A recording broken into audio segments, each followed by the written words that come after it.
Hey everyone, it's May. Welcome to another episode of The May Lee Show. Hope all of you are doing well, staying safe, staying healthy. So I know like a week or two ago, I said on my show that I was going to be taking a short break because I was so exhausted from having taught summer school at USC. I'm an adjunct professor. Most of you know that by now. And now summer session ended, but then we went right into fall semester with literally a weekend in between. And, I was doing the show and I was doing some other projects. So I was just feeling really, really tired and exhausted. So I was like, I'm taking a break just for a short while. I'm going to take a break. Well, it's because I said that of course, exactly the opposite happened. I had, put out some requests for interviews to people, thinking that they may or may not say yes. I wasn't sure. Some of them, on the high profile side. And they all said yes. Everyone has said yes. Seriously, like I have interviews coming out of my ears right now. So no break for May. No break for May. But the good news for you guys is that we have some great episodes coming up in the coming weeks. So very happy about that. I'm still exhausted though. But that's okay. That's okay. I'm going to get through it. I'll take my little power naps here and there. So anyway, before I get to today's episode, just wanted to send out my sincere thoughts and prayers and good vibes to all the firefighters and first responders who are dealing with the massive wildfires going on in California. I mean, look, we have this problem every year in California, these out of control fires that just are relentless. But already this fire season has turned into a complete nightmare. I guess more acres have been burned already this year than all of last year. And last year was a bad fire season as well. According to this one article, it says by Monday morning, more than 1.1 million acres had been scorched. That's more than 5 times the size of New York City. And that's like the entire state of Rhode Island getting set ablaze. So that just gives you an idea of how much is burned. And these are fires that continue to burn. They're afraid they're going to get worse because a lot of these fires are being started by lightning strikes. So that's triggering the fires because it's so dry. Because of course, we haven't had any rain for like months. So that's, causing for very dry conditions. And so it's like a tinderbox. But yeah, so some of these other numbers, I mean, they're saying the LNU lightning complex fire, which is in the Bay Area, is the second largest inferno in the state's recorded history. The SCU lightning complex fire, which is east of San Jose, is now the third largest fire in the state's history. It's insane. And, hundreds of thousands of people are being asked tens of thousands right now, but more are on alert for evacuation. I've covered these massive fires for news organizations. I covered the massive fires in Napa and Sonoma County, about a year and a half, 2 years ago. I covered the fires that scorched parts of Malibu about a year ago and Thousand Oaks. I mean, it is devastating. And these firefighters are unbelievable. I mean, they literally go for days fighting these fires without any sleep. They're wearing all of this heavy gear and it's been scorchingly hot here. And that's part of the reason why these fires are even worse. So it's truly amazing what these heroes do. And they continue to go back out there and fight these fires. So I would love for all of you guys to keep them in your thoughts and prayers as well. Send out the good vibes. And if you can help in any way, there's obviously donations that can be made to different organizations, certainly to help this cause. But it is something that we deal with every year. And it's clear that the climate is changing and things are getting hotter. And so, this is something that we are dealing with on a more regular basis. It's not cool. It's definitely not cool. So I just wanted to say that and just kind of give them a shout out for sure. The firefighters and all the first responders. Okay, so today's episode is one of the interviews that came through that I didn't expect to come through. It is with Mia Kang. She is the model extraordinaire who now is somebody who loves Muay Thai and got into that because she needed a break and she was feeling a little bit lost with her identity. And now she also hosts various television shows and programs. And so what happened was that I noticed that she was a follower of the show on Instagram. And I was like, oh, Mia Kang, I've heard of her. I didn't really know her story at all. So then I went to her Instagram page and I was like totally enthralled by it because of the messages of body positivity and empowerment and identity that she projects on her Instagram page. And so she went through an incredible transformation. She was a model who was, expected to look a certain way, just like they do, ultra thin, just, she was never felt thin enough or perfect enough and all of those things that, the modeling world expects, right?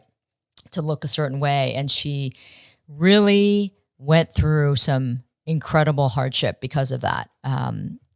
Eating disorders and body dysmorphia and just psychological negative impact. So now she uses her platform to really try to convey the idea of body positivity, to love yourself, to really be who you really want to be rather than what others want you to be. And so I saw her page and I'm like, okay, I love her, need to get her on the show. So I just pinged her on Instagram and said, hey, Mia, I see you follow the show. Thank you so much. Would you be interested in coming on the show? And she immediately responded and said she would love to come on the show, which was great. But she's in Thailand and she's been in Thailand for several months since COVID. So she's kind of stuck there, but great place to get stuck. And also because she practices Muay Thai, definitely she wasn't complaining. But we had to work this out. We had to coordinate the time difference and, how we were going to do the interview, but we made it work just recently. And so we were able to connect. And so here is that interview with Mia Kang. Hi, Mia. Welcome to the show. Hi, May. Thank you for having me. Oh my gosh. It's such a pleasure having you. And, I'm going to tell the audience that we were trying to work this out because of the time difference. You're in Thailand. I'm here in California. And so we finally made it work. So it's great. I think you're my first overseas interview that I've had on the show. So there you go. Oh, wow. Yeah. All right. So I was just saying to the viewers and listeners that you're in Thailand and you've been in Thailand since February because you got stuck due to COVID. I did. So I actually, long story, but I kind of felt this coming because I was born and raised in Hong Kong and we went through the SARS pandemic. Right. And so I kind of knew that some kind of lockdown and travel restriction had to come. So I was like, you know what, I'm going to go for a quick holiday to Thailand one last time.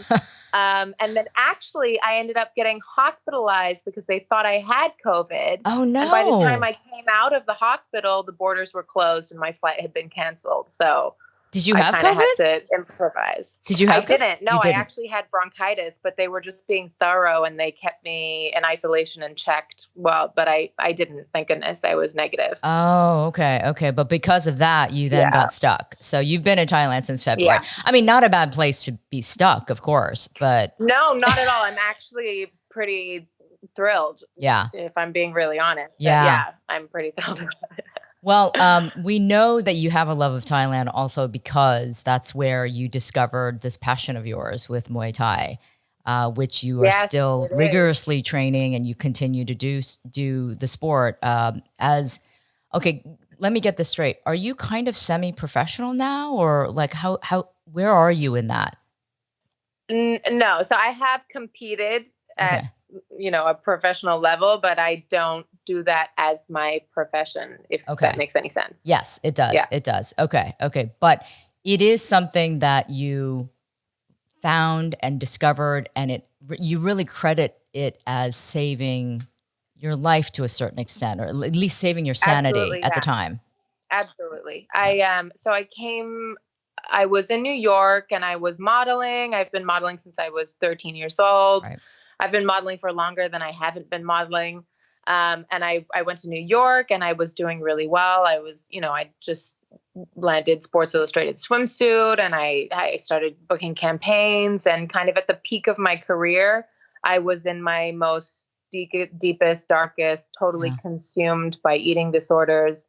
I grew up in this industry. I started when I was 13. So that was kind of all I knew. And I only had one perception of my body and one kind of image of what a body should look like. And when I was 27, my industry was wanting me to look like I looked when I was 17. Yeah. And my body just really kind of gave in, and my mind gave in, and they were just like, but my whole existence was like, I can't do this anymore. So I had a complete breakdown, and I bought a plane ticket to Thailand.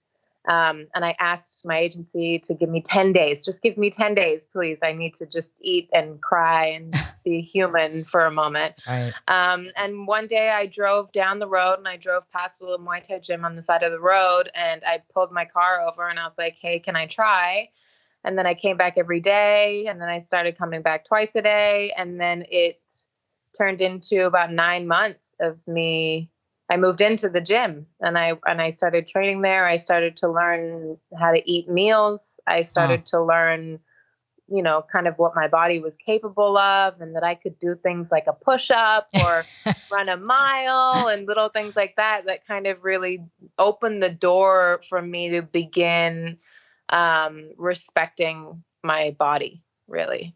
So you gravitated to this immediately like this because you were on the brink. You said, you were about to have like almost a nervous breakdown. And so let's talk about why. What led up to that? You had just alluded to that, saying that you were miserable and you were trying to fight against your own body. And this is something that girls, and it makes me so sad every time I hear stories like this, because I myself have gone through that. Of course, we all have this idea of perfection, this ideal that was created by the media and all these outside forces for girls to think that they had to achieve. And then being a model, I can't even imagine, the expectation of that.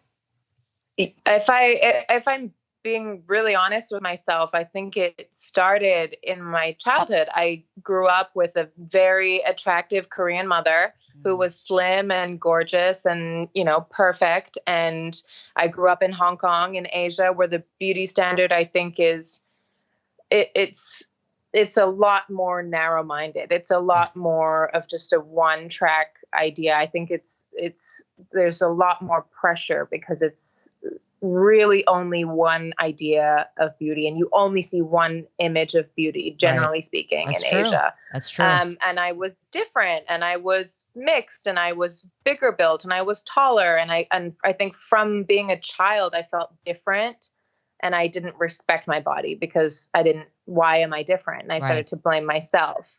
And then when I started modeling, I actually grew up as the fat kid in class. And I was teased and I was picked on. And when I was 13, I was like, okay, I'm going to do something about this. I don't know what to do. So, I'm just going to stop eating. Yeah. And then it developed into anorexia. And then I got scouted as a model. Then I was rewarded for not eating. Yeah. You lost something like boys that bullied me. Right. Then, were asking me out. And then I kind of realized that, okay, so this is how the world works. Right. Right. Yeah. That's the reinforcement that, that's not so great. To this day, where it's that standard of beauty and, the physique and all of that is rewarded in that manner. If you look like that, then you will get the attention and you'll get the dates and you'll get maybe even a better job. They've done studies about taller people, getting promoted and getting better job. It's that standard that still exists. So again, going back to your childhood, growing up in Hong Kong, I can imagine that, the pressure was probably even more severe because of that narrow view of what beauty should be. Absolutely. Yeah. You brought up. It's just so specific. It's such a specific standard that sadly today is still, I've said to numerous agents around the world, I really want to do more stuff in Asia. I really want to work in Asia and kind of expand the idea of beauty. And it's always the reply I'm always getting is they're not ready. It's not, the market's not ready. The people aren't ready. The brands aren't ready. So yeah. It's tough. It is. And I think it's only gotten worse in parts of Asia, like Korea. They're off the charts when it comes to a standard of beauty. And, they have the highest rate of cosmetic surgery there of anywhere in the world, right? So you mentioned you're a Korean mother. I'm Korean. My parents immigrated from Korea and I was born in the States. So, but I know that you have been very open about the difficulties of your childhood and the fact that your mother was an alcoholic, right? So you grew up with that. And so there was some abuse in the family. And I watched your TED Talk that you did in Hong Kong, I believe, right? I did. Yeah, I did that in Hong Kong. Yeah. It was riveting because you tell the story about how the Teenage Mutant Ninja Turtles were your favorite, right? As a kid, you just loved them. They really were. Oh my God, who wasn't obsessed with the Teenage Mutant Ninja Turtles back then? They were the coolest thing on the planet. Yeah. So I loved them. I had the backpack, the sneakers, the t-shirt, I had everything. And so because you love them so much, you even had some pet turtles, right? I did, yeah. So like I mentioned, I was very bullied when I was a little kid and I didn't really have friends. I had 4 older brothers and sisters who all got sent to boarding school. So I went from being the baby of the family to being by myself. So I got 4 turtles and obviously you can guess what I named them. And they were my best friends. I loved these guys. I used to run home and clean them with a toothbrush. Like I loved these guys. And I came home one day and my mom threw them off the balcony because she didn't like them. And, to this day, she says that she doesn't acknowledge that happened. And, it's something that stayed with me for my whole life. It's something that still to this day, I can get upset about. I mean, how could it not scar you when you have these beloved turtles and then you see your mother throwing them off the balcony? Because that's what she was doing, right? Yeah. And I remember in your talk when you asked her why, she said, "I'm setting them free," and that was the reason and I knew she was lying. Right. And so you felt deceived at that moment. You felt like she is deceiving me and not telling me the truth. So that was a pivotal moment in many ways for you. Yeah, that was kind of. I guess it kind of was the beginning of me not feeling safe with the people that I should feel safe around, and the beginning of many trust issues and not feeling as protected as a child needs to feel in this world. Right. Now, from that moment, how old were you when that happened? Oh, I must have been 5 or 6, I think. Oh, so really young. Yeah. Okay, so you were probably around 6. Okay, yeah, so you were young, pretty young. Okay, so that's a pretty young age to be kind of traumatized in that way by your mother. So from that moment, did that also shift things in a maybe negative way for you because you lost that trust and that safe feeling of having a safety net?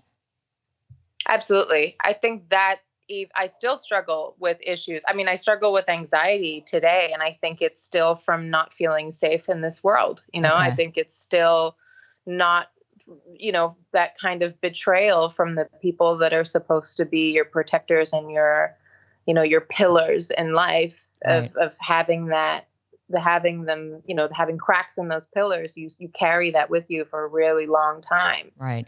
Do you think that's what led to your, body dysmorphia and the feeling of insecurity? Absolutely. Yeah, I would imagine so. Absolutely. Right. I think that from that maybe not specifically that moment, but from very young, I felt the need to want to be in control. Yeah. Because I felt like I didn't have the protection. There's nobody looking out for me except me. So I need to be as in control as I possibly can, Right. which leads to things like, OCD and anxiety and control issues with your food and with your image and with your body, right. which is eating disorders, disordered eating, that kind of thing. Right. Right.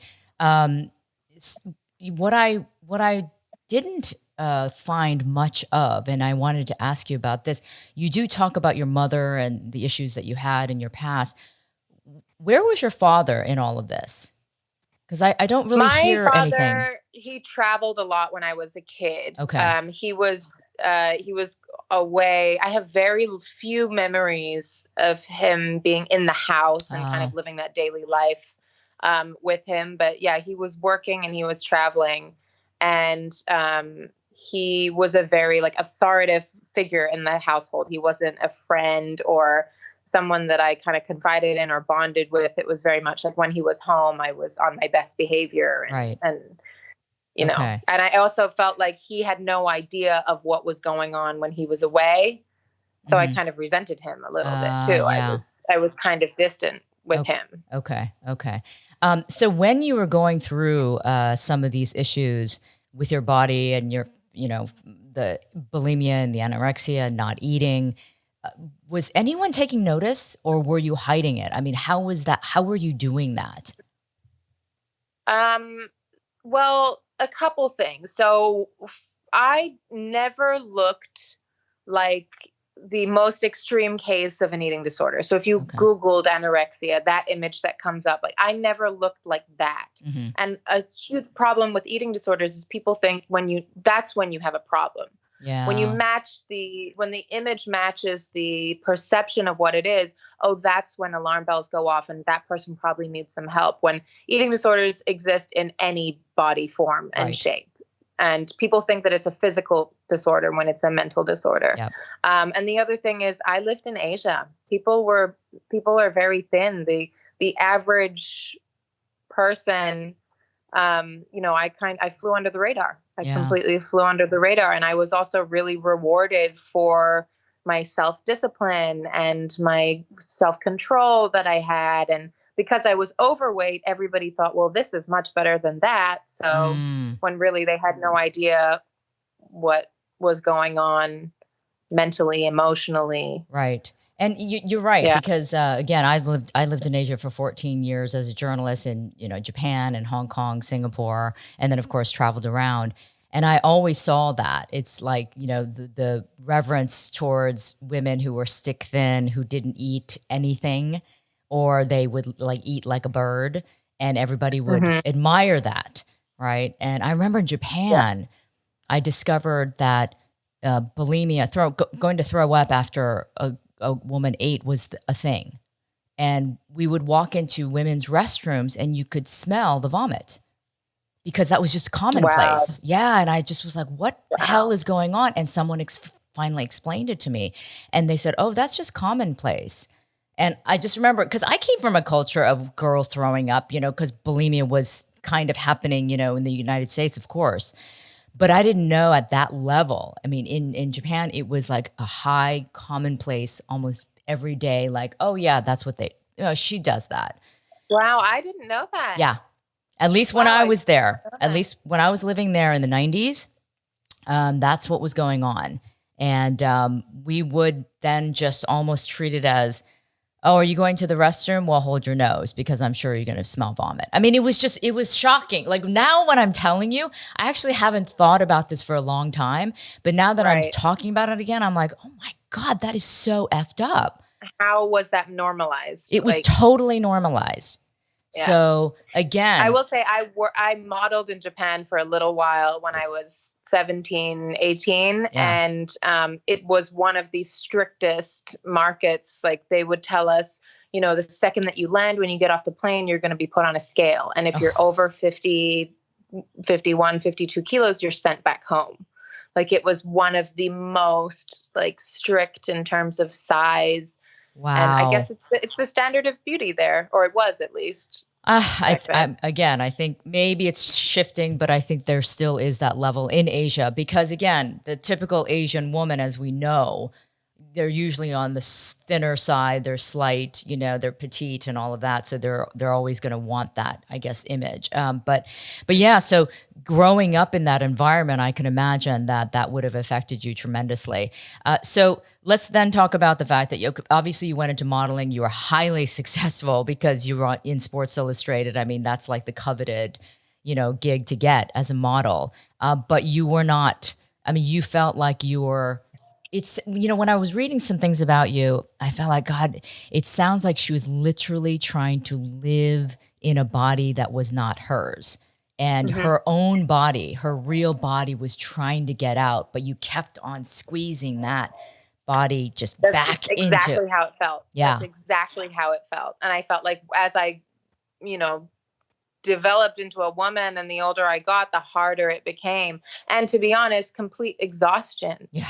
Just the exhaustion of having to fit into a mold and being criticized if you're just my that's okay. Your temporary lighting is going out. It's okay. Yeah, exactly. No, I was criticized every time I was having a moment of being human. If you have your period and you're bloated, it wasn't allowed. Or if you had a breakout of acne, you were, told to sort it out. It was just, I felt like I wasn't allowed to be a human anymore. And I got to this point of just complete exhaustion of, I just don't know if I can do this anymore. Right. And you're stuck with your body in this cycle of endlessness. I don't know how to quite articulate it, but it's just this fear of gaining weight, but if I gain weight, how could I live with myself? So I have to keep starving. There's no way out of this cycle, and it completely consumes you. And then you're like, I got to the point where I was like, if I have to keep doing this, if I have to keep feeling guilt and self-loathing after every single time I put food to my mouth, I would rather just tap out. Yeah. Like it's completely and utterly consuming. And you're dealing with people telling you what you should look like, but you really believe that you should look like that. Yeah. Of course. Of course. Yeah. If it's repeated that many times over and over again, and that's how you've been programmed, how can you not think that way? And then think that if you don't look like this every moment of every day, then you're a failure. I mean, that's what's so sad about it, is that we put so much emphasis on something like this. Yeah. I knew that like technical errors had to happen. Listen, so. Everybody, we're all living this freaking nightmare of trying to deal with life, in this new age. I'm not perfect. Okay, May, I'm not perfect. No, nor am I. So yeah, I'm right there with you. But yeah, it's just that idea of perfection and the inability to meet that perfection ever. Not to mention every moment of every day, as a model, you're expected to look and, seem like you're put together. So that's tremendous pressure on any individual. I don't care how strong you are. When you said, and I will say as well, when you're modeling, people think, oh, you must be so confident because you're a model. Yeah. And the reality is you have your flaws and your insecurities pointed out to you every single day. Right. And then you're looking at images of yourself that aren't even yourself. I look at these images and I know the starvation, the lighting, the Photoshop, everything that's gone into this. I'm looking at this thing. My insecurities are pointed out even more because they've now been corrected. Right. You know what I mean? So it's this constant just perpetuating your insecurities every single day that, in my opinion, I can speak for myself. In my experience, models are some of the most insecure people that you'll ever meet because of this. Right. Of course. Listen, if I looked at an image of myself every day that was photoshopped and airbrushed and all that, and they're saying, okay, this is now how you should look, I would go out of my fucking mind. Are you kidding me? Yeah. So I get, and I've been on television a long time. So on a different level than modeling, obviously, but on a different level, we are still have this pressure to still present ourselves a certain way and not, get too big or, too old, or especially for women. So Absolutely. that can really mess with you. Listen, you had it's just a few minutes ago had said, you got to the point where I'm like, if I have to keep on going at this rate, I'd rather tap out. Did you ever get to a point where you wanted to you had suicidal thoughts or anything really dark like that? Absolutely. You Yeah. did. A Okay. couple of a couple of times in my you know, in my eating disorder years did I 100% think I think that the only way out of this cycle is to keep going forever, which I can't do, or to kill myself. And I think that that's actually quite a common uh ultimatum that people think that they're in when they're suffering from eating disorders, which is why I think conversations like this are so important, Yep. because you know that you should not be suffering in silence and you should not be suffering alone, and there is a way out, and recovery is most definitely possible. So because you had these dark thoughts, of wanting to commit suicide, I wonder then, what was it that helped you snap out of it? Or was it something that just kind of continued for a little while, and you just fizzled out? I mean, was there a moment where you said, no, I have to keep going? I think it's the modeling world is very much this like continuous addiction to validation, and every time you book a job, it's all your insecurities are now don't matter because you've booked this job, and all of a Mm, sudden you're validated, and then it's up and it's down, and it's this constant. You don't know when the next job comes, but when it comes, it's like, oh, okay, I'm great again, and then you fall down again, and it's this continuous cycle. And I think I always got some kind of validation that pulled me back up, and it mm, was just so tumultuous. It was like this continuous thing. But yeah, yeah. I Okay. don't know. So It was the validation. I kept getting validated again, or what I thought was validated. And that's the thing why I kept, like we were saying, I felt so foreign in my own body. But I was booking jobs, and I was booking better jobs. So I kept thinking, okay, well, then I must be doing something right, So just keep going, just keep going. And I thought there was going to be this one job, or whatever campaign it is, or whatever I booked, that would make all my worries go away, because finally I could think, I made it. I'm beautiful. oh, wow. I was Yeah. like, I was waiting for this one booking that I would get, that would all my problems would disappear.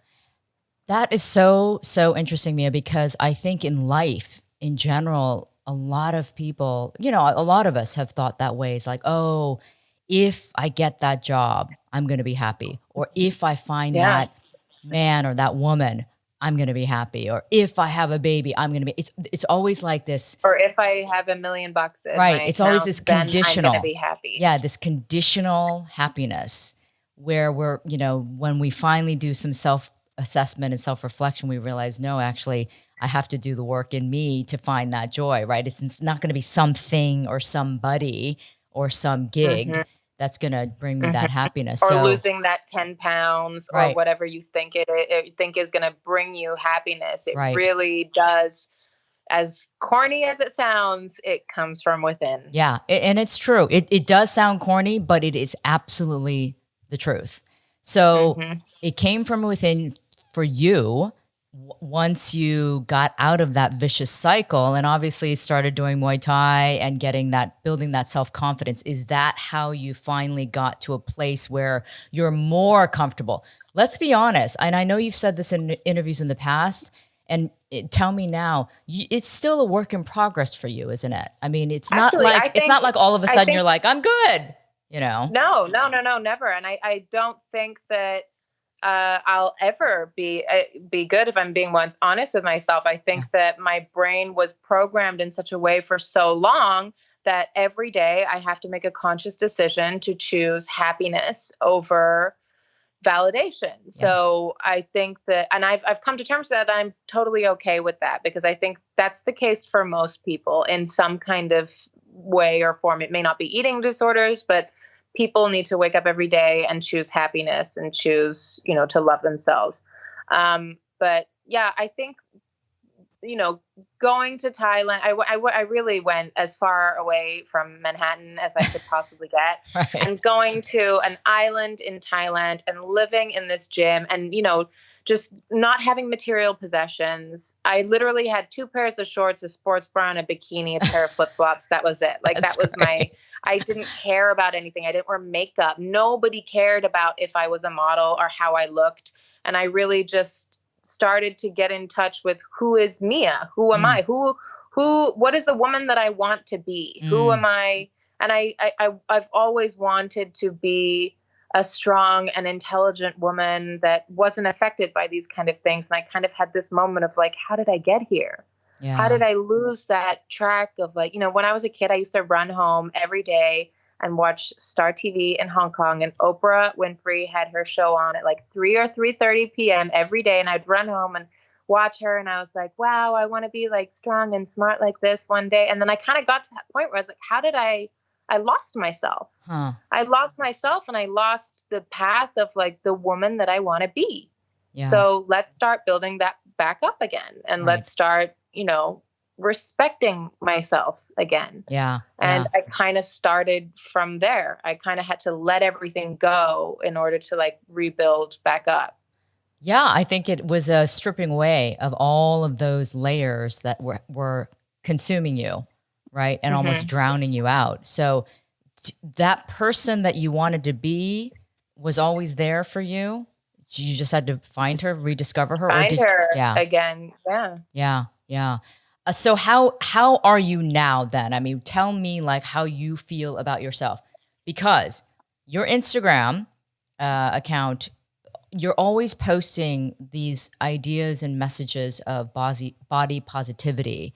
And, trying to really kind of drive that home, that idea of just loving yourself, loving everything about yourself, but then also talking about the fact that you still struggle, you still have these issues, but you continue to move forward. So, this is a way that you're obviously sharing, your continued journey, isn't it?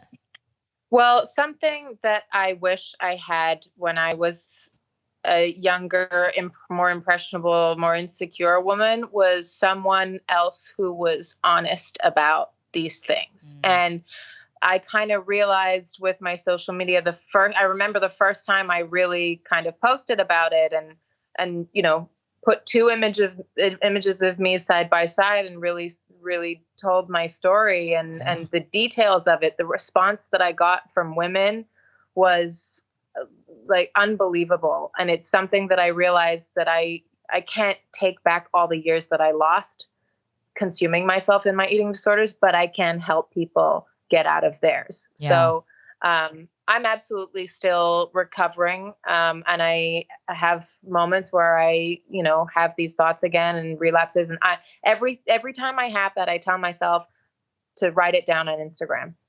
Oh. Every time I feel, that I have to give myself that pep talk again, I tell myself to go give it to everyone. Don't just give it to yourself. Go give it to everyone. Oh, wow. So that's where these moments come from. No, because, I have your Instagram up right now and your recent posts, you're talking about, sacrifice my mental health just to be skinny. And you have these images of, larger women. And then you have that side-by-side photo of you're really skinny. I guess it was your modeling. I mean, you look like a skeleton. You don't look healthy. But that was probably. And that picture was actually when I was modeling in Hong Kong. And I was even then in that picture told that I should be losing more weight. Oh my God. Yeah, because it's also really, really nice to remind myself how far I've come. Yeah, because in these moments where you feel like you're kind of drowning, and then you look at an image like that, and then you're like, "Oh wait, I can touch the floor. I'm in the shallow end of the pool. I'm okay. Right. Like you can kind of bring yourself back out of it by looking at the perspective of things. Yeah, and then I saw this one post where you talk about the dimple in your thigh, right? And the hip dips that yes. people keep talking about. Yes. It Well, seems to be like a very big topic of conversation on social media these days. no, I think this is the post where you talk about the cool sculpting Oh, procedure the that you cool had. sculpting. Yes, Yeah. yes. And That's something as well that I wish that I'd seen. I really try and tell myself to post things that I wish that I had seen. right. And I wish that somebody had told me to not bother with Do these that. things because they have long-term effects. And Yeah. You yeah, said you did the slimming procedure because you were always told that your thighs, were too big or whatever. And even when you were modeling. So you got this yeah, sculpture I had done. I have a moment where, I mean, I have many moments where agents have sat me down to have conversations with me about my thighs. But I remember one moment in particular. I was in Milan. I was in my agency. A booker said, "Mia, come over here, please." They pulled up a photo of me in a bikini. They zoomed in Oh, to my thighs. They then got all the other bookers at the table to say, look, this needs to change, right? This is not good. This is a problem. And oh my God. it's really scarred me. I really believed that they were just hideous. My thighs were enormous and hideous, and the world cannot see them. And it led me to do things like that. I went Oh and my I gosh. was, I was, I just moved to New York. I was pretty broke. I was spending all my money on Groupons of slimming procedures, and then walking across Manhattan to burn more calories to go to my slimming procedures, probably in between gym sessions while I was living off an almond every 4 days. Like, it was just Wow. horrific. And I know that there are women out there doing similar things. So Absolutely. I just Still. want to be open and honest and tell my story. And, Right. you Right. know, I mean, and again, it's good to see that at least in the States, we're starting to see an openness about mhm. trying to get more diversity in the modeling Yes. world and the true images of real women, all shapes and sizes, all backgrounds, all races. I mean, that's what Yeah. at least that's what we're discovering here in the United States, that this needs to be different. We need to hmm reflect what real people look like. But we And representation as and well. It's this representation. whole conversation of everybody deserves representation. Right. Exactly. Exactly. So it's good to see that that is starting to shift, but we still see obviously that there is this, obscure, weird, unreachable standard that still exists as well. So, hmm okay. So let's go back to your Instagram. So now you use it for yourself. It's almost like self-therapy where when you have these thoughts, you Yeah. post it on Instagram. I love that. Yeah, it's like a journal as well. Like I look back and I kind of go through my own journey. Yeah. Yeah. And I mean, and because you have a huge following, I mean, you got like tons of followers, you get this support, and you also hear from so many people who are going through the same thing. So that must really give you a lot of fulfillment, that you obviously are having a positive impact on people. It's a really great like community feeling. Yeah. You feel like I feel like I can go to my own page and open up and be as vulnerable as I want to be, and I won't be judged, and I will get support and understanding from people that either have been following me or resonate with the things that I'm saying and the things that I'm going through. So I just want to be authentic. Yes. I Yes. don't want to try and pretend to be something that I'm not. And social media has that problem too, where we're all pretending to be the shiniest, most perfect versions of ourselves, Yep. when that can be extremely harmful too. And I want to just try and be as authentic as I can be, Well, you're using my as I think favorite. we all should be. Yeah, you're using my favorite word. I say that all the time. We need more authenticity. We need more genuine truth in this world because we're losing it. And the more authentic we can be, the more we can connect on a much more sort of real level with others.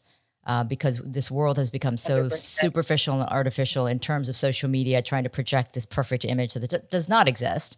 And so therefore it makes other people hmm feel even more insecure about their own lives because they're thinking, well, hmm my life is shit compared to this person, right? So, and that's not real. It's just not real. hmm So yeah, I think using social media like you are should project the truth is the way we should be using this great, powerful platform. So Mia, let me ask you about the fact that, you're half Korean and your father's British, correct? Mm-hmm. Right. So growing up Papa, right? I mean, so did you gravitate to one, ethnicity more than the other? I mean, having grown up in Asia, was it more Asian for you, or did you feel like you didn't belong anywhere? I feel more Asian than I do feel more Caucasian. I relate to my Asian side more, and I think that is from spending more my childhood in Asia. Yeah.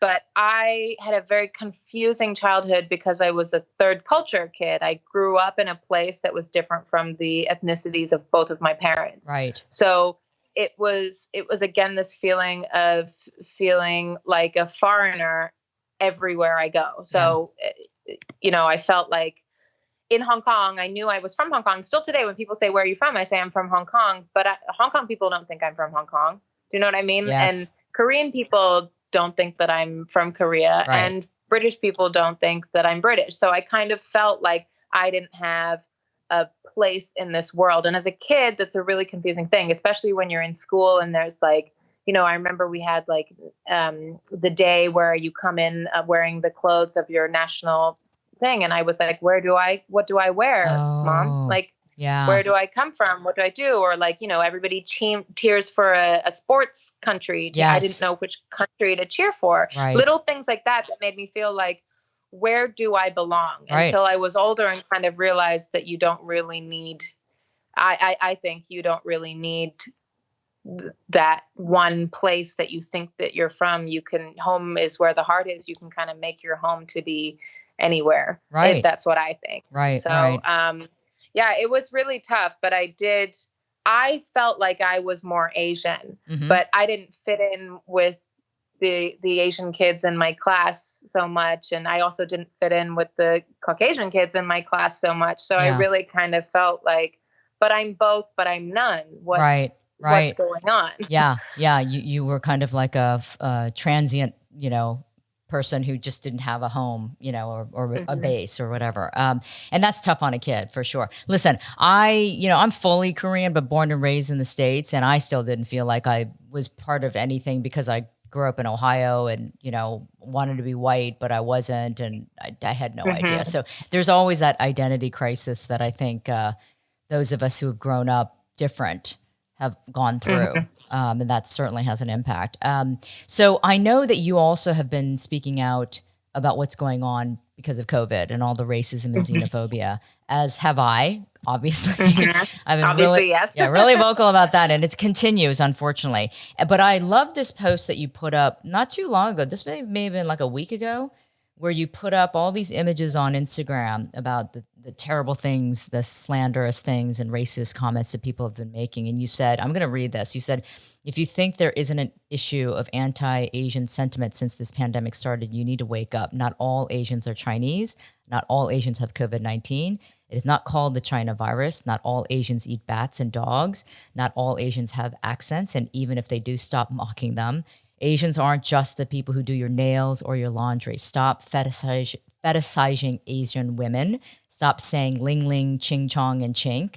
Stop making racist Asian comments, then saying, relax, it's just a joke. Stop telling us to go back to where we came from, and stop trying to invalidate and negate the racism that is happening towards us just because you've never seen it. You like Asians, you eat Asian food, you're married to an Asian, or you have Asian friends. In this day and age, ignorance is very much a choice. Here are some Asian culture news accounts if you want to expand your horizons a little bit more. And you put my show on there. Yay. But, I did. Along with others. I'm a big fan. No, but I thought that was very powerful. And a lot of people commented on this and liked it because of what you said straight out. And this is how we all feel. And this is what's been going on. So clearly you have felt this too. Tell me how have been taken this in. I mean, I started to post about the coronavirus very early, again, because I have family in Hong Kong who were affected in January. And so I had kind of been following it and tracking it since then. And because we'd been through the SARS pandemic, I kind of knew that this is going to be an epidemic. Right. So I started posting about it. And of course, a lot of people have, let's say, an emotional reaction to, you remember the denial phase when everybody was having such a strong emotional reaction that maybe still be happening slightly. And everybody was telling me that's when the racist comments started. Yeah. That's when it was your people eat bats, your people. That's when that started. And then, unfortunately, I thought that as information came out and as it spread across the world and how we realized that this wasn't just a problem in China and this is an epidemic, I thought that it would get better, but unfortunately it just blew up. Yep. And I am in some ways actually thankful that I'm not in the States at the moment and I am in Asia. So it is non-existent here. You don't feel it just doesn't exist. The xenophobia doesn't exist here, but all the online abuse that I have received and the racism that I have been subject to has just been hurtful. And I have never experienced anything like that. I'm very lucky. I've experienced racism once in person, in real life, in my life, and that's all. And then now I had to process all these emotions and all this sadness that I felt, and I had to I've over the last couple of months had to figure that out and navigate through this uncharted territory. Right. And really, over those comments that I posted were all recent. They were all pretty recent. And I just was so sick of it. Like, I just kind of reached a point where it's like, this isn't a discussion. Racism is not a discussion. How has it become a debate? Right. I'm telling you, we are now telling you that this has to stop. Right. Right. And this is why I keep on telling people, it's like a rallying cry. We can no longer just take it and just turn a blind eye. Enough. We have to say enough, and we're going to push back and fight back and speak up, because we cannot, this is unacceptable. This is not a normal way to behave towards each other. And, the COVID-19, for some reason, has opened this Pandora's box of ugliness. No thanks to leadership. Right. Particularly 100%. Here in the United States. The biggest driving force, I think. It is saying China virus has given a permission slip to the world to go ahead and go forth with your xenophobic and racist comments. I think that is the single most biggest driving force of this not just China and Chinese virus, Kung flu. I mean, so that is beyond derogatory. So yes, so that is why we now have to say, okay, this is not right, but it's not just to say it's not right. We need to say, fuck you, and push forward. So that is what I'm hoping more people like you who are really speaking out and really just driving this home and fighting off these assholes, who are saying these horrible comments to you, to me, to others online. And know that, hey, you're not going to get away with it. We're not wimpy little flowers who are going to go away. That's for damn sure. So that's for damn sure. Yeah. Exactly. And I think that I think the Asians that are in the media have kind of a responsibility to speak up about it at this point, because we can't just let this go by unnoticed, and we can't. It's exactly that. People think they can get away with it, so they do it. So I think that we really have to kind of stand together and really speak up. Yeah, right and now. I like what you said. When people say something racist to an Asian, and then they say, "Oh, relax, it's just a joke." And that's how they treat it. For some reason, it was always that you could still make fun of Asians and get away with it. It wasn't so bad.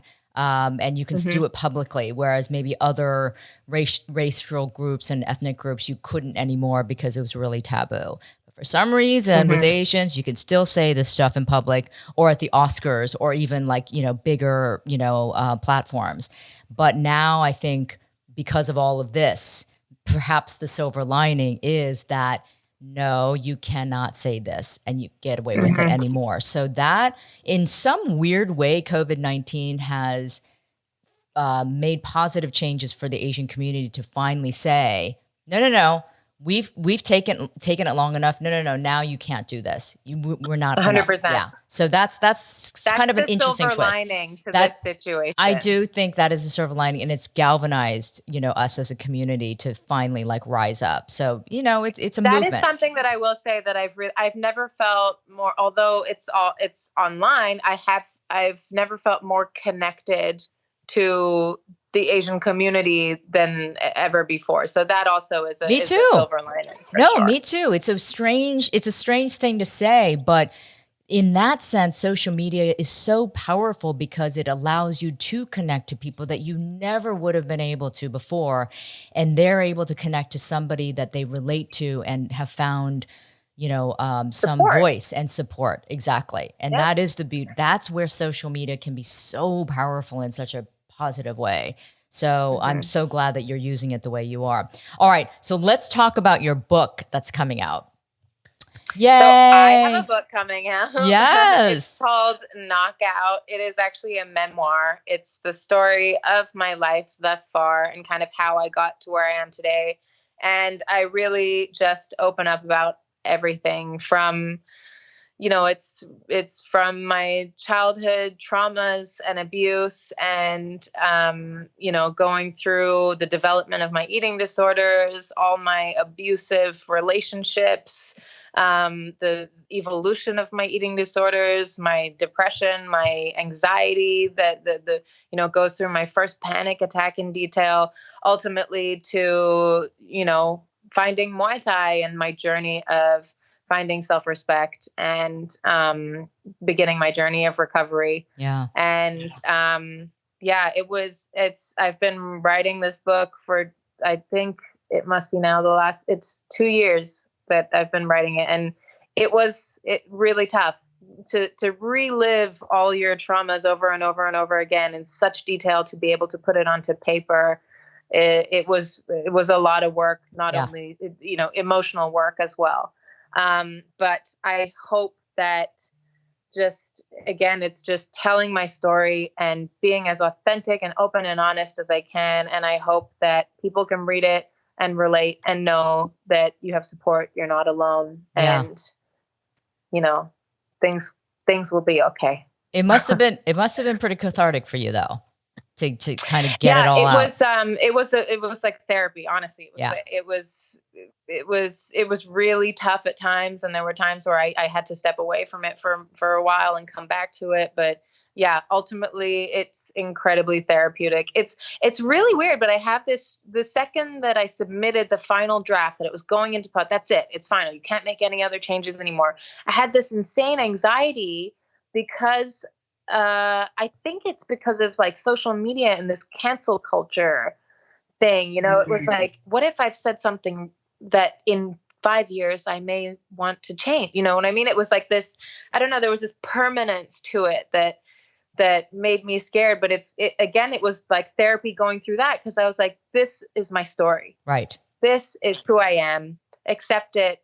This is what it is. This is who you are.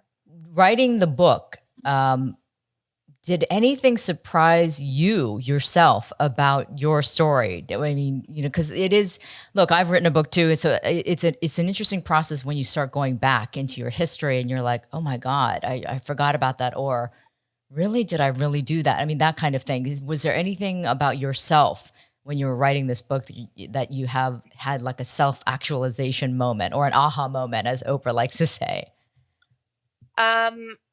Honestly, I had never connected the fact that the instability of my family life when I was so young was the foundation of my eating disorders, of my anxiety, I hadn't put that together until I actually went through and wrote this book. And then I started writing about these realizations that I was having. And yeah, I had never, one of the first things you said to me, I hadn't realized that myself until I began the process of writing this book. So, yeah, it was an incredible experience. I mean, that writing a book is just so much work and Yeah. Incredibly rewarding at the same time. Yeah, absolutely. So that comes out in October, right? October 20th, yes, but it's available to pre-order now. Okay, and it's called Knocked Out. No, Knockout. Knockout, which is Knockout. Yeah. I love that title because, it's mixed interpretations. Right? I tried to make it All right, we'll definitely look out for that because it sounds, I mean, again, if you're writing in such an authentic manner, and these are stories that I'm sure so many people can relate to, I bet that it's going to be very inspirational, motivational. All right, so let me ask you this then. You obviously have your Muay Thai that keeps you centered and grounded and mentally and physically, healthier. But what do you tell, especially young girls and women who are still struggling in so many ways with the things that you struggled with and obviously talk about often? What do you tell them that they need to be doing or should be doing to try to get themselves to that better place? What I would tell myself for example, if I could tell my 16-year-old self is stop trying to fit in. Mm-hmm. Stop in whatever capacity that means to you, whether it's racially, whether it's with your body, whether it's with your personality of who you think you should be and your mannerisms, even if it's, this typical Asian thing of what your parents want you to be, but you don't want to do it. Just stop trying to fit in. Yeah. It's your life. You have one life. Life is so short and so fragile. Be you and go forth with confidence. Honestly, I think back at how much time I wasted just trying to fit in socially, trying to be accepted, trying to look for this validation that I was seeking everywhere when it's nowhere and it's within you. So don't waste your time trying to fit in. Absolutely. 100% agree, because I would say the same thing. And I would say the same thing to the listeners and viewers right now. Just like Mia said, I too went through all of that, right? The low self-esteem, not feeling like I belonged, wanting to be something else than I was. I wanted blonde hair, blue eyes. I didn't want to be Asian, because I felt me too. I mean, I just felt like such an outsider. I did the contact lenses. I didn't go as far as the contact lenses, but I did the perm because I didn't like my straight, beautiful black hair. Now I'm like longing for it because I'm going gray, but things like that, right? It's like you always want, as a child, especially growing up in an environment where you really didn't belong, it does kind of mess with you. And so the earlier, young people can grasp that idea of like, you are an individual, you are you. And you were made this way for a reason. So just embrace that and build on that.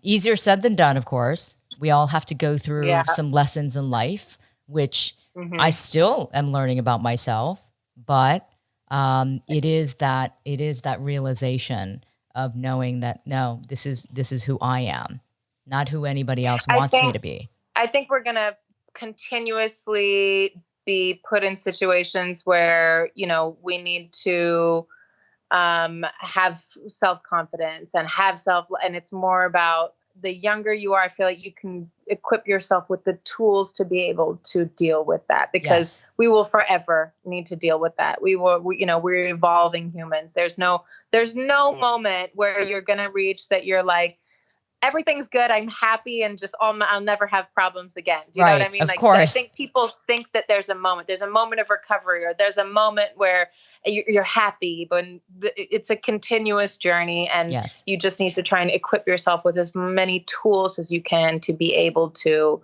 support yourself. Yeah, and look at people who maybe can, share their experiences to help you with those tools. Like you and I mean, that's why we do what we do and we speak out the way we do, because we don't want people to go through, the difficult hardships that we've been through as much. They'll go through some hardships, but if we can impart some wisdom, I mean, I'm always happy to do that, and as are you. I know. So Absolutely. I just had a really surreal moment where I felt like I was watching your show, and then I was sitting here like, wow, yeah. And then I was like, wait, and you're like, I'm on. I'm on the show. I'm on the show. Okay, Oh, yeah, that's step back into it. See, I was okay, like, so oh, it's wow. working. It's working. That's hilarious. All right, Mia, before we go, I know that you are busy still working. I mean, it's not like you're just hanging out in Thailand and doing nothing. You literally are in Chiang Mai because you're on a work thing of doing something for the Yes, I tourism am. board, right? I am filming a little show with the Tourism Authority of Thailand, and we are traveling around Thailand, showing Thailand kind of off the beaten track. So we wanted to do this show, showing how rich and deep the Thai culture and heritage really is, and all these amazing places that aren't necessarily on tourists' radar. So Yeah. I love this project because Thailand, as you know, means so much to me, and yeah, it's a super cool experience. So And Thailand is so stunningly beautiful, and it's so diverse in its environmental like diversity. I know it's So shocking. I'm kind of seeing that in Chiang Mai. I'm like in the middle of a forest. Well, yes. down south, it's islands and beaches. It's remarkable. Right, right. Well, Chiang Mai is the home to one of my favorite places, the Elephant Nature Park, run by a woman Oh, named is that Lek. what the wild elephants? Where they like roam wild? Is that one?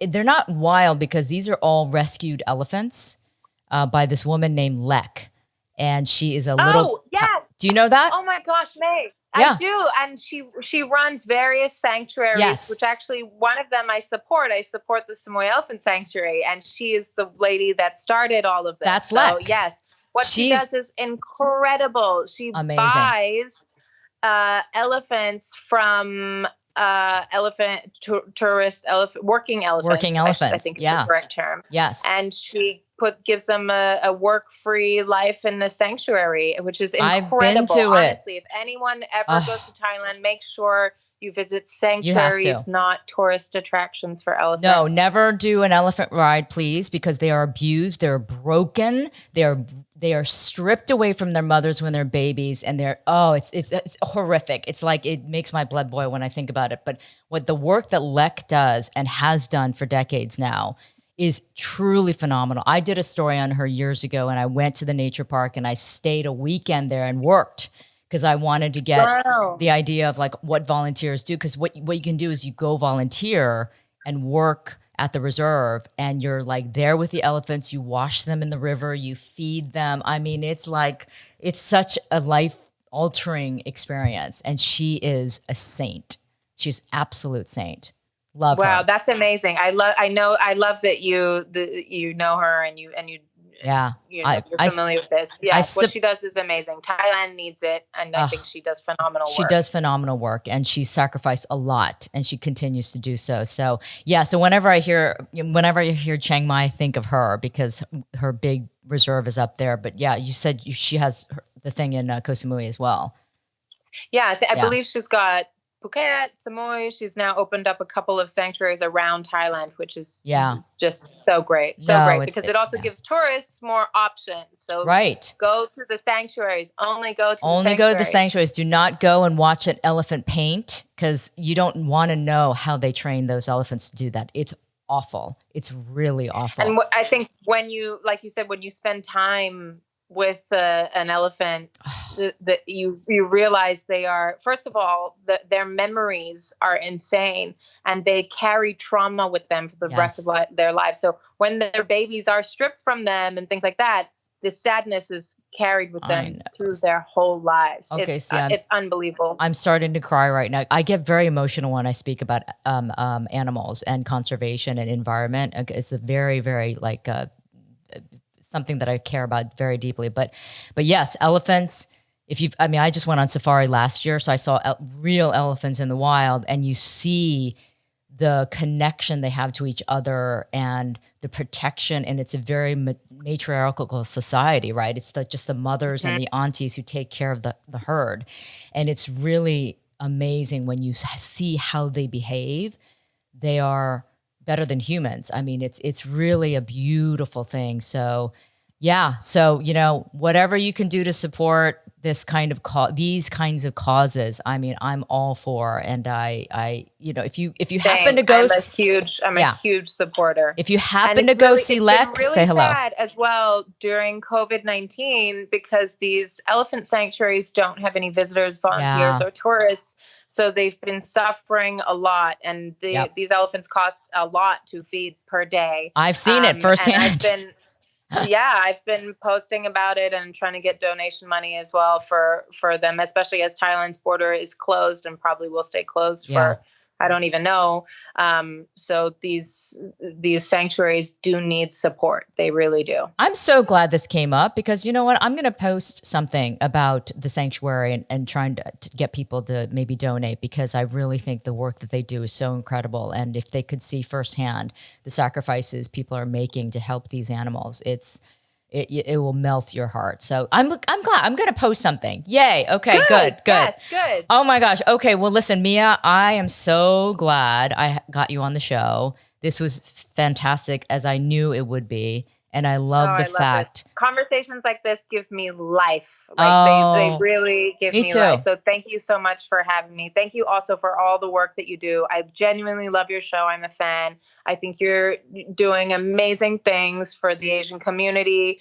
Also, I did want to mention that anybody who is experiencing any kind of racial abuse or being called names or cyberbullying or anything like that, there is a charity organization that I work with and I support called Ditch the Label. You can report the comment, the user, the DM, whatever it is, to Ditch the Label, and they will get it removed. They will report it or they will suspend the user. And they have done that for me. Really?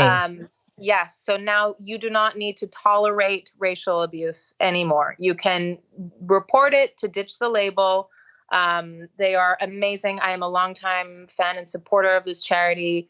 Wow. They do all kinds of work against cyberbullying and they have our backs. So report your abuse. I'm so glad you mentioned that because I have not heard of this. So is it ditchthelabel.com or .org or is it like a website? How do they get to them? I'm not sure about the ending of the website, but the Instagram is at Ditch the Label. And they are a UK-based anti-bullying organization. And they work with the host site, whatever it is. They helped me get stuff removed from all kinds of things. Wow. And they will, if you are being abused or slandered or racially targeted in any way, even in your DMs, they've even helped me with, because I've wondered that how on social media can somebody send you a racist DM and there's no way of reporting it. So they actually work with the host site, whatever it is, Instagram, Twitter, Facebook, and they get that user suspended or the comments deleted and they help you out. Yes. Ditch the Label. I can't believe I've never heard of this. So I'm so going to look into this just because I think that's fantastic. Spread the word. I might get them on the show. That sounds like incredible work that they're doing. Okay. They're great. It's a guy, Liam. He's a wonderful, wonderful human being. Okay. I can intro you guys if you like. No. I think I might because I think that's so necessary right now for sure. So great. Look at that. We're like exchanging all this great information. I love it. All right. Okay. All right. Well, Mia, I just so appreciate it. It's late right now for you in Thailand, isn't it? It's like, what time is it? Like 11:30 or something? It's 11:30. Okay. It's a little late for you. So it's Betty Bye time for you, but thank you so much. I'm so glad we connected this way. Yeah. So am I. Thank you so much for having me on. I appreciate it. Thank you for tolerating my technical difficulties and for jumping on so early. Thank you so much. I appreciate it. No, we'll see you soon. And I hope we get to meet in person at some point. Hopefully in this lifetime. Yeah, exactly. Okay. All right. Take care. All right, May. Take care. Bye. That was such a great interview. She is amazing. And I just think that she represents the kind of woman that I always want others to look up to and really admire because she's gone through this transformation, a true metamorphosis from this person who was so insecure and so self-doubting and felt so powerless in so many ways, even though on the outside and those who looked at her thought that she had everything going for her. And to take that but then to turn it around into something so positive for herself because she finally found herself. She found her voice. She found her identity. And she found a way to be vulnerable. And it's that vulnerability that makes us all stronger. If you're willing to embrace your vulnerability, if you're willing to admit your truth, and warts and all, right? Because the truth sometimes isn't perfect and nice, but it's still part of who you are. And once you're willing to embrace that vulnerability and the truth about yourself, you can truly find yourself, and you can truly become the person you really want to be, and maybe have been all along and you never let it come out. I know from my experience, I definitely knew that there was somebody inside myself before when I was younger, but I was too insecure and too lost and didn't know myself well enough and was too fearful to allow that truth to come out. And so that's why I love speaking to Mia so honestly about her experience and her willingness to put it out there. I love that she uses her platform to just put it out there. Again, all the good and all the bad and everything in between. So it's living that kind of authentic life that most of us, I think, want. Easier said than done, though, of course. Easier said than done. It's a continuous journey. But as we just heard from Mia, she's still on that journey. She still has to remind herself every day of being kind to herself and being encouraging herself and valuing herself. And I really do honestly want young girls, young women, and just women of all ages, honestly, we need to value ourselves more. And we need to know our value and know what that's worth. And that will translate in all aspects of your life, personal, professional, relational, all of that. It will make a difference if you know your value, you know what you're worth, and you embrace that. So I hope you really enjoyed that. And if you remember, Mia's book, Knockout, comes out in October, but you can already pre-order it. So I bet it's going to be a fantastic read. So it's called Knockout. All right, Mia Kang. Okay, well, thank you so much for listening or watching, everyone. Always appreciate the support. And if you have a moment and you haven't subscribed to the Mei Li Show channel on YouTube, please go do that. That would be great. And you can also follow the show on Instagram and Facebook and Twitter. And always write in if you want. Just shoot me a message. Let us know what you like. Let us know what you want to talk about. But always great when I hear from you. It means a lot. And it also means a lot when I receive such supportive messages. So yeah, so much for the break that I was supposed to take. But like I said, I have some great episodes with some fantastic guests coming up. So it's worth it. It's worth the exhaustion. Yeah, well, maybe ask me in another month. I might not say that again. Okay. All right. Take care, everyone. I'll see you next time.